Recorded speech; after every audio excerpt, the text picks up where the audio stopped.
Saya berharap dengan maskot seperti ini dan tagline yang seperti ini, Nganjuk Sayuk itu dengan kompak itu, eh, kami ini kan khawatir ya ketika selesai pilkada misalkan nanti ada banyak kasus di pemerintah daerah dan Ya, sebagainya. Maksud kami ke kompak itu pemerintahnya kompak supaya bisa ini tenang menjalankan pembangunan. rukun gitu ya Pak Iya, ya. rukun. Toleransi. Rukun, tidak ada pengkhianatan dari dalam Ya. atau apa seperti itu. Sehingga ini dampaknya dirasakan oleh masyarakat. Tadi juga Sang Bram itu memakai sepatu cat, juga Ya. bajunya kasual karena KPU Kabupaten Nganjuk ini netral ya Pak ya. Ya. Jadi tidak memihak siapapun karena kami netral, tetap lurus. Jadi ya udah kita pakai memilih yang warna putih.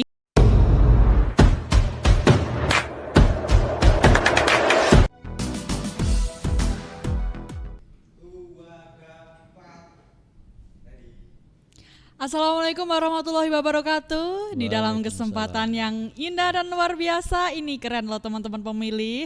Hadir lagi bersama kami di podcast Sedudo segmen Edukasi Demokrasi. Di mana lagi kalau bukan di KPU Kabupaten Nganjuk. Teman-teman pemilih, jumpa lagi bersama saya Bella Anggreni selaku host podcast di segmen Sedudo, yaitu di segmen Edukasi Demokrasi di KPU Kabupaten Nganjuk. Nah, di hari yang spesial ini telah hadir narasumber yang begitu luar biasa. Beliau ini adalah Kasubag dari Teknis Penyelenggara dan Hukum di KPU Kabupaten Nganjuk. Beliau mempunyai pendidikan yang sangat tinggi dan juga berpengalaman khususnya di bidang teknik penyelenggaraan dan hukum ini. Nah, siapa lagi kalau bukan Pak Imam Subaghi? Boleh kita give applause-nya? Luar biasa.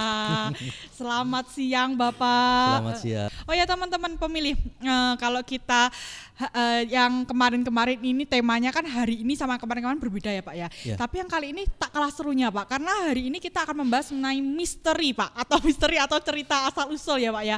Kita membahas filosofi mengenai maskot pilkada yaitu pada tahun 2024. Nah kalau kita bicara maskot pilkada pada 2024 ini unik sekali loh Pak. Kalau kita tahu bahwa maskotnya pilkada pada di KPU Kabupaten Nganjuk itu adalah Sang Bram ya Pak ya. Ya. Sang Bram itu kayak seperti, maaf kalau bahasa Jawanya Brambang gitu ya Pak. Kalau kita bahasanya sehari-hari. Nah tentu saja ini sangat menarik dan ini nanti akan dijelaskan secara detail oleh Bapak Imam Subaghi, ahlinya ahli teman-teman. Bapak, Sang Bram ini bagaimana sih Bapak perjalanannya Bapak? Kenapa KPU Kabupaten Nganjuk ini memilih Sang Bram sebagai, sebagai maskotnya? Ya, baik. Sebenarnya untuk maskot Pilkada 2024 ya yang kita namai Sang Bram itu waktu itu prosesnya cukup singkat ya. Jadi kalau di KPU kabupaten yang lain itu kan berapa waktu lalu itu tahun 2024 itu kan cenderung lebih yang banyak itu pakai sayembara untuk pembuatan maskot. Nah di KPU Kabupaten Nganjuk kemarin enggak. Itu bagaimana Bapak ceritanya Bapak? Kenapa kok nggak dipilih aja langsung dari KPU Kabupaten Nganjuk? Wah kayaknya bagus yang ini deh. Kenapa harus ada sayembara gitu? Ya sebenarnya untuk proses pembuatan maskot itu kan punya banyak pilihan ya. Maskot ini kan dibuat dalam sebuah event itu kan sebagai sebuah icon untuk menarik minat masyarakat untuk biar membuat proses pilkada ini lebih dekat ya, lebih dekat dengan masyarakat. Nah, maskot itu dibuat untuk mendekatkan penyelenggara pemilu dan penyelenggaraan pemilu itu sendiri atau pilkada itu kepada masyarakat. Nah, ikon yang kita pilih waktu itu kita namai Sang Bram itu kan karena Nganjuk ini kedekatannya dengan Brambang, sebagaimana kita ketahui ini sebagai sebuah komoditas unggul dari Kabupaten Nganjuk, tentu perlu kita angkat. Perlu kita angkat. Orang ingat Nganjuk, ingat bawang merah. Nah, itu sehingga perlu kita manfaatkan potensi itu, ikon bawang merah ini bagaimana kita bentuk sedemikian rupa bisa membuat sebuah ikon, kita gunakan sebuah ikon yang menarik minat masyarakat supaya dia itu bisa kita gunakan sebagai alat komunikasi yang baik oleh KPU ya kepada masyarakat pemilih supaya masyarakat itu berminat untuk datang ke TPS menyalurkan suaranya dalam proses pilkada. Nah, memang ada sebuah perdebatan panjang waktu itu kenapa kita pilih sayembara. bawang merah ya atau sebelumnya misal sayembara atau waktu itu karena saya datang ke sini tanggal 14 Mei 2024. Kemudian saya dikasih tugas tanggal 31 Mei itu sudah harus ada maskot. Nah, ini nggak sampai nggak sampai 1 bulan saya ditugasi itu harus sudah jadi maskot itu, setidaknya gambar visualnya. Nah, ini tentu membuat kami waktu itu saya bersama tim itu kan harus berpikir cepat dan ini kalau kita buat sayembara tentu waktunya akan lama. Sayembara itu kan satu, kita harus mengumumkan dulu ya, bentuk panitia mengumumkan bahwa kita akan melakukan sayembara, nunjuk juri, ya kemudian juga supaya menarik juga kita harus rumuskan berapa, tentukan nilai hadiahnya berapa. Nah ini prosesnya cukup panjang. Nah ketika nanti masyarakat mengirimkan karyanya, terus kemudian kita seleksi, terus kemudian kita umumkan. Biasanya setelah itu ada proses revisi. Ada revisi juga Pak. Jadi biasanya setelah ditentukan siapa menang, biasanya ada revisi. Ya, biasanya entah mayor entah minor. Di beberapa tempat seperti itu. Dan sepengalaman saya ya tahun 2015 ketika saya masih di luar Jawa sana, terus tahun 2018 ketika pilkada 2018 itu rata-rata si pemenang ini tetap diminta untuk merevisi gambar yang sudah ada. Nah tentu ini prosesnya akan panjang, sehingga waktu itu kita di sini karena waktu hanya belasan hari, gimana kita cepat membuat maskot sehingga ide awal itu harus kita tentukan dulu. Makanya si pembuat si ilustrator ini harus kita peseni, ini loh kita mau bikin maskot pilkada berbentuk dasar bawang merah, ya, berbentuk dasar bawang merah. Sehingga kenapa kami putuskan waktu itu, kenapa bukan Tugu Jas Tamba seperti tahun 2018, kenapa balik ke bawang merah? Karena itu kami lihat lebih dekat. Jadi tidak melihat pada secara kesejarahan, tapi ini Brambang itu sekali lagi lebih dekat kepada masyarakat Nganjuk. Ya. Nah itu proses. Kemudian setelah FGD terus kami berkomunikasi aktif dengan ilustrator. Nah ilustratornya si Mas Lokananta ini juga saya sebelum pas setelah FGD itu saya tanya-tanya, coba ada enggak portofolionya lah. Saya lihat, oh ternyata banyaklah karya-karya dia tuh yang cukup menawan ya. Jadi dia sudah terbiasa bikin maskot atau menggambar-gambar karikatur desainnya gitu ya. Iya. Dan waktu itu juga gini, kebetulan pas waktu diskusi dia tuh coret-coret loh, mungkin suatu saat nanti dia bisa didatangkan di podcast KPU Nganjuk juga. Dia coret-coret gambar ini bawang merah untuk menjadi cikal bakal maskot yang seperti ada di belakang sampean itulah. Ini luar biasa ya Pak ya. Masih aja ada di belakang saya. Kan seperti ini ya. Ini jadinya kan seperti ini. Jadi ada ada daunnya Pak ya di atasnya. Itu pasti bentuk bawang punya merah filosofinya ya Pak. Ini punya filosofis masing-masing dari penggunaan warna, baju dan sebagainya. Ini punya makna filosofis masing-masing. Dan waktu itu kenapa harus cepat? Kami harus tentukan ini pakai bawang merah. Oke. Setidaknya ilustrator itu sudah menangkap, oh ini gambar dasarnya bawang merah. Tidak perlu mikir lagi konsepnya kayak apa. Yang jelas dia tinggal mengembangkan dari bawang merah itu menjadi sebuah maskot. Nah, terus kemudian kenapa waktu itu juga cepat, ini kalau kita tidak sayembara itu prosesnya satu cepat, kedua juga lebih murah lah pastinya. Pastinya lebih murah. Kalau kita lakukan sayembara pasti habisnya pengalaman saya itu lebih banyak. Lebih banyak. Dari saya ikut handle 3 kali sayembara maskot itu habisnya pasti lebih banyak. Karena memang ya bukan masalah habis uangnya, karena itu kan biasanya kan nilai partisipasinya ya sebenarnya. Kita enggak boleh mengukur dari dari nilai uang, tapi ini sebagai salah satu bentuk partisipasi. Nah, karena waktu itu saya dikejar waktu, kebetulan waktu itu kan saya di sini membantu posisinya sebagai pelaksana tugas ya. Kasbag yang sebelumnya meninggal dunia dan itu membuat saya harus juga bergerak cepat. Nah, ini cukup hanya tanggal 21 FGD. Kemudian beberapa hari kemudian itu kita sepakat dengan si ilustrator Mas Loka itu untuk buat maskot. Beliaunya bikin konsep beberapa model dan tanggal 31 Mei itu sudah kita tetapkan. Jadi setidaknya waktu itu tanggal 28 atau tanggal berapa itu sudah selesai maskot sudah ready itu. gitu ya Pak ya, tinggal mengesahkan. Sudah kita presentasikan beberapa macam pilihan gitu. Ada kenapa pakai kaos, pakai apa? Ini waktu ada sejarahnya juga gitu. Pak, tadi gini kan Pak, biar teman-teman pemilih bisa melihat jelas Pak. Gini kan. Nah, itu kalau kita amati ya Pak ya, itu kan atasnya ada daunnya ya Pak ya. Daunnya tuh ada 5. Kenapa sih Pak kok ada 5? Kenapa kok enggak 6 aja atau 7 gitu? Ini kenapa 5? Ini kan kita ini secara filosofis hidup bernegara, dasar negara kita itu kan Pancasila. Nah, 5 ini memang sengaja waktu itu sudah kami pesankan. Kenapa harus pakai 5? Daunnya pakai 5 saja, pakai 5. Itu karena untuk sebagai pesan filosofis dasar negara kita, dan ini kita taruh di atas. Memang taruh di atas. Kenapa 5? Pancasila ini sebagai dasar hidup kita gitu. Nah, ini 5 di situ. Jadi warnanya kalau masalah warna ini kan karena daunnya warna hijau ya. Jadi bukan masalah apa. Jadi secara natural daunnya warna hijau. Nah, kalau memang jumlah daunnya ini lainnya ada 5.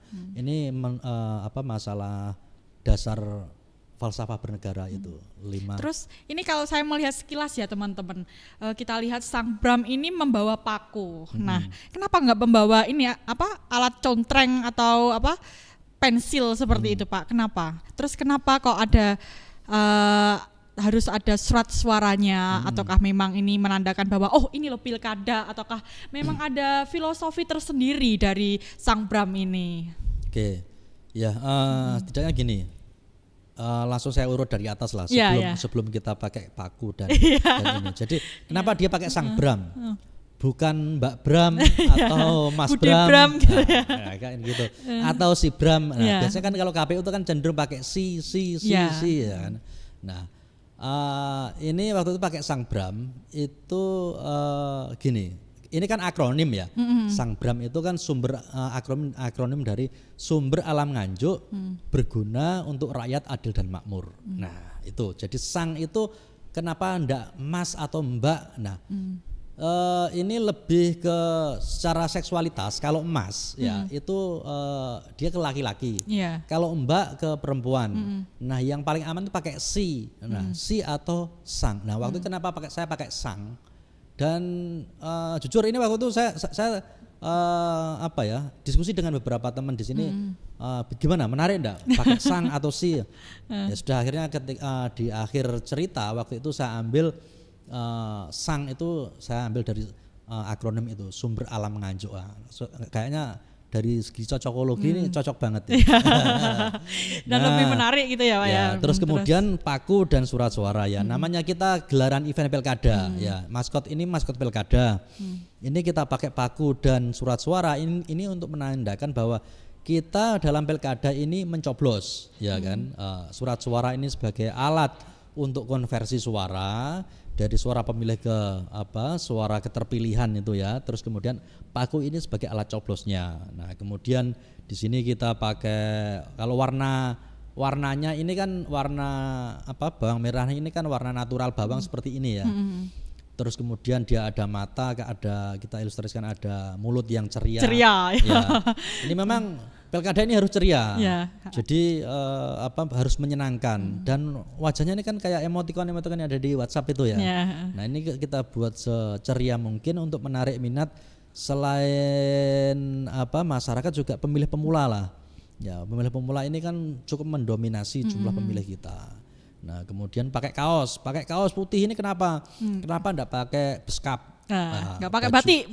Ya, seperti itu. Iya. Ada terbesit waktu itu mau pakai baju lurik atau apa. Nah ini cuman itu untuk pakai baju-baju adat ini biasanya waktu itu masukan dari Pak Ketua ya waktu itu. Pak Ketua Pak Puji waktu itu ketuanya. Kalau pakai baju-baju adat itu cenderung ini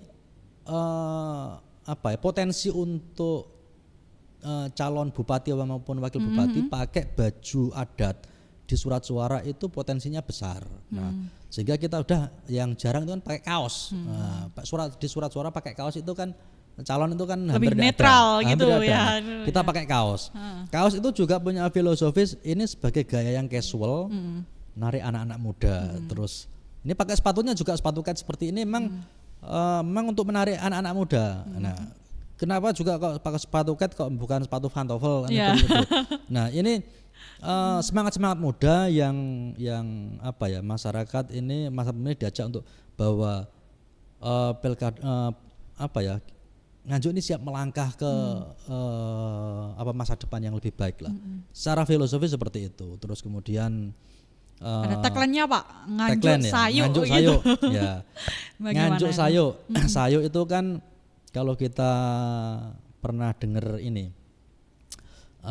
lagu-lagu Jawa itu sayu rukun. Nah, itu kan nganjuk sayu itu kan maksudnya itu kan nganjuk yang kompak, yang rukun ya itu yang kompak. Nah, ini diharapkan itu setelah pilkada ini pemerintah ini bisa kompak dengan masyarakat menjalankan pembangunan. Jadi memang ada sebuah harapan ya. Saya sendiri secara pribadi waktu itu atas penciptaan maskot ini ada sebuah harapan yang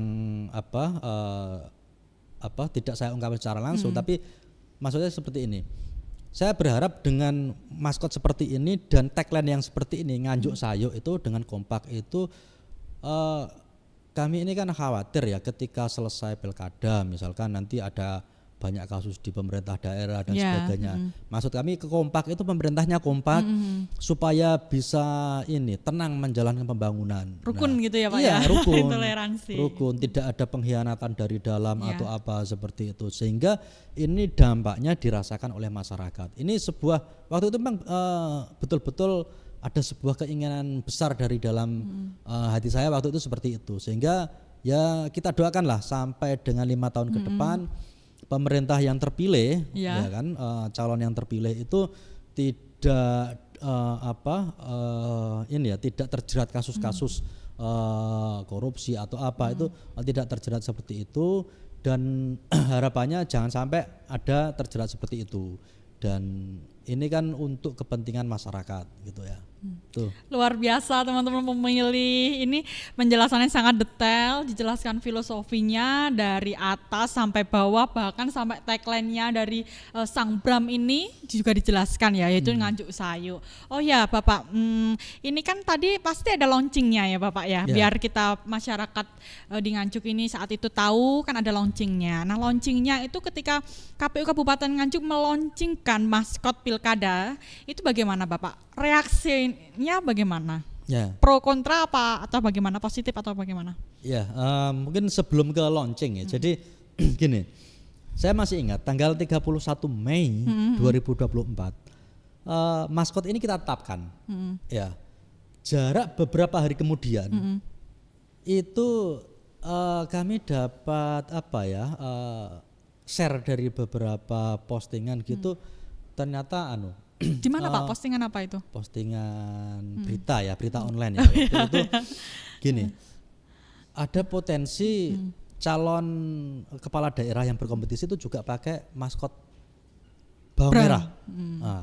Nah, walaupun mungkin namanya beda, bentuknya beda, tapi basicnya sama bawang merah. Nah ini tentu menjadi sebuah tantangan tersendiri waktu itu. Akhirnya ya sebelum maskot ini di launching, kalau tempat-tempat lain maskot ini setelah ditetapkan disimpan dulu, dikeluarkan ketika launching, ya launching pilkada. KPU Nganjuk enggak, sebelum di launching secara resmi dengan kegiatan launching pilkada seperti itu ya. Maskotnya KPU Nganjuk ini sudah kita edarkan secara masif menjadi stiker WA, stiker WA terutama waktu itu untuk merebut momen. Jadi maskot itu ketika kita keluarkan itu ketika ada potensi disaingi oleh pihak lain, itu bagaimana kita merebut momen.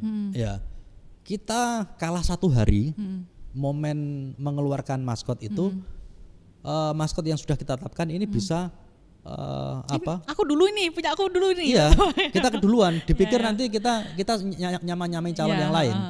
Nah itu. Nah ini perlu. Jadi waktu itu kami share maskot itu melalui PPK, PPS untuk segera di-share ke masyarakat. Terus kami buatkan stiker-stiker di WA ya, dengan ungkapan terima kasih, assalamualaikum, apa kabar, piye kabari bro dan sebagainya kayak gitu. Pokoknya ungkapan-ungkapan yang sering kita dapatkan di stiker WA, yang lucu-lucu maupun yang formal atau siap. Nah, kita share dengan ungkapan-ungkapan yang biasa digunakan di untuk membalas gitu. WA, di stiker WA. Itu kita masifkan 1 minggu dan saya pikir waktu itu kami momennya dapat dan momen itu dapat kami rebut sehingga maskot dari calon mungkin potensi maskot yang akan digunakan oleh calon ini tidak jadi dikeluarkan atau bagaimana saya tidak tahu ya, terus terang saya tidak tahu, cuman itu tidak keluar lagi. Walaupun saya sempat melihat itu bentuknya nggak ada kaki, nggak ada tangan ya. Kalau kita kan ada pegang paku, pegang surat suara, ada kaki, ada tangan seperti itu. Nah ini waktu itu kami pikir ini kami harus merebut momen. Masalah pas waktu launchingnya enggak apa-apa. Itu kan launching pilkada itu kan secara resmi. Jadi bukan launching maskot, tapi launching pilkada Nganjuk, bukan launching maskot. Sehingga nah tapi ketika pas waktu launching waktu itu kita buat proses lah. Ya namanya ini bawang merah waktu itu seolah-olah itu dari dalam kotak suara itu prosesnya waktu itu beberapa perwakilan KPU, Bawaslu, terus Forkopimda itu memasukkan bawang merah, seikat bawang merah lengkap dengan ini daun dan akarnya ke dalam kotak suara. Terus setelah itu muncullah sang bram ini, yang kita sebut sang bram itu. Muncullah itu dari dalam kotak suara. Jreng-jreng-jreng-jreng seperti itu waktu itu. Jadi sangat seperti itu. Jadi sangat dinilai positif ya Pak oleh masyarakat ya Pak ya. Masyarakat juga ketika antusias foto-foto. Jadi ramai sekali Pak saat itu keadaannya di sana. Ya ramai. Dan bahkan gini ya. Banyak teman-teman dari daerah lain, lain itu tertipu KPU Nganjuk itu padahal belum launching maskot, belum launching pilkada, tapi seolah-olah Nganjuk itu sudah launching pilkada. Karena apa? Maskotnya itu sudah beredar di mana-mana. Oh, dari WA ini tadi, dari stiker ya? Iya. Sudah booming kemana-mana. Iya, sudah booming kemana-mana. Loh Nganjuk sudah launching gitu. Oh, belum, kami belum launching. Loh WA ternyata maskotnya kok sudah kemana? Ya memang itu ada sebuah strategi tersendiri yang tidak disadari oleh orang luar, tapi ternyata itu loh sebenarnya behind misterinya itu. Kenapa kami edarkan dulu sebelum launching, yaitu salah satunya waktu itu seperti itu. Jadi kami itu ya Pak ya, sedia payung sebelum hujan gitu ya. Kita rebut momen luar dulu. Luar biasa KPU Kabupaten Nganjuk. Oke teman-teman pemilih, ini luar biasa tadi sudah dijelaskan oleh Pak Imam Subeki ya Pak ya. Mulai dari kenapa sih alasannya KPU Kabupaten Nganjuk ini memilih bawang merah sebagai maskot pilkada tahun 2024 ini, dan tadi sudah dijelaskan bagaimana filosofinya dari atas hingga bawah, bahkan dari tagline-nya daripada maskot pilkada tahun 2024 ini tadi sudah dijelaskan semuanya. Terus mengapa sih, ini saya simpulkan sedikit ya Pak ya, nggak apa-apa ya Pak ya, izin ya Pak ya. Mengapa sih KPU Kabupaten Nganjuk itu memilih bawang merah? Karena bawang merah ini merupakan produk unggulan dari daerah, yaitu di Kabupaten Nganjuk, di mana produk ini merupakan salah satu produk terbesar yang bisa menghasilkan bawang merah Pak di Jawa Timur Pak, khususnya di Jawa Timur, sehingga kita memilih maskot bawang merah ini lebih dekat kepada masyarakat Pak ya, sehingga masyarakat bawang merah ini Nganjuk ini, bawang merah ini mau pilkada kayak apa rame-rame gitu bahasanya ya, biasa Jawanya Ingat biasanya Nganjuk, seperti ingat itu. bawang merah seperti Iya, itu. tadi juga dijelaskan kenapa sih kok di daunnya di atasnya Sang Bram itu yang pas di kepalanya Sang Bram itu harus 5, karena itu menggambarkan bahwa dasar negara kita adalah Pancasila ya Pak ya, di mana kita selalu menganut 5 sila dalam kehidupan sehari-hari. Dan tentu saja tak kalah pentingnya tadi juga Sang Bram itu memakai sepatu cat, juga bajunya kasual, karena KPU Kabupaten Nganjuk ini netral ya Pak ya. Jadi tidak memihak siapapun, karena kami netral tetap lurus, jadi ya udah kita pakai memilih yang warna putih seperti itu ya Pak. Lalu kenapa sepatu catnya kekinian milenial? Karena ini menggambarkan bahwa Pilkada 2024 kemarin di Kabupaten Nganjuk ini tidak hanya pada generasi yang sepuh-sepuh yang tua-tua enggak, oh no, tapi KPU Kabupaten Nganjuk ini mengajak seluruh generasi milenial Gen Z untuk ayo rame-rame bareng-bareng kita ke TPS seperti itu ya Pak ya, luar biasa. Lalu tak lupa lagi dengan tagline-nya yaitu yang Nganjuk Sayu, di mana Nganjuk Sayu itu menggambarkan bahwa oh ini loh masyarakat Kabupaten Nganjuk itu gotong royong, rukun, akur, sehingga Nganjuk Sayu, sehingga ketika adanya pilkada yang serentak pada tahun 2024 ini tidak terjadi suatu hal yang tidak diinginkan. Makanya KPU Kabupaten Nganjuk membuat tagline Nganjuk Sayu seperti itu. Tak hanya itu teman-teman pemilih, bahwa KPU Kabupaten Nganjuk ini saat meluncingkan maskot pilkada itu Sang Bram, atau yang biasa sebut orang Nganjuk itu Brambang atau bawang merah, ini sangat direspon positif oleh masyarakat Kabupaten Nganjuk. Itu launchingnya saat tadi ya Pak ya, adanya bareng-bareng dengan Forkopimda dan lain sebagainya tadi sangat dinilai positif. Seperti itu teman-teman pemilih. Nah, untuk teman-teman ya jangan lupa untuk terus memantau sosial media KPU Kabupaten Nganjuk, karena hanya di medianya KPU Kabupaten Nganjuk ini selalu memaparkan informasi terkini Bapak, selalu memaparkan informasi mengenai kepemiluan, ilmu-ilmu yang terus bermanfaat untuk kita semuanya. Pak Imam, saya terima kasih banyak jenengan sudah berkenan waktunya untuk datang di podcast Sedudo, yaitu di segmen edukasi saya kembali demokrasi. Hari ini kembali ke ke tempat podcast saya yang kemarin. Iya teman-teman pemilih, ini Pak Imam ini beliau ini seniornya host. Saya ini jadi sungkan sebenarnya kalau saya ini begitu ya Pak ya. Saya ini biasanya saat mau selesai ada pantun Pak Imam. Nanti berkenan cakep gitu ya saya Pak ya? Cakepkan. Ya, oke. Cakep kan. Bela cakep gitu ya. Oke, saya pantun terlebih dahulu ya Pak ya. Ya, oke. Cakep. Belum Pak, belum dimulai Pak. Burung Nuri terbang ke taman Pak Imam Subeki. Cakep. Hinggap sebentar di randu. Cakep. Terima kasih sudah mendengar. Jangan lupa share dan tunggu episode yang baru. Teman-teman pemilih, saya Bella Anggraini selaku pembawa acara atau host pada segmen edukasi demokrasi. Mohon pamit undur diri. Apabila ada tutur kata yang kurang berkenan, saya mohon maaf sebesar-besarnya. Akhir kata, wassalamualaikum warahmatullahi wabarakatuh. Say hello, goodbye.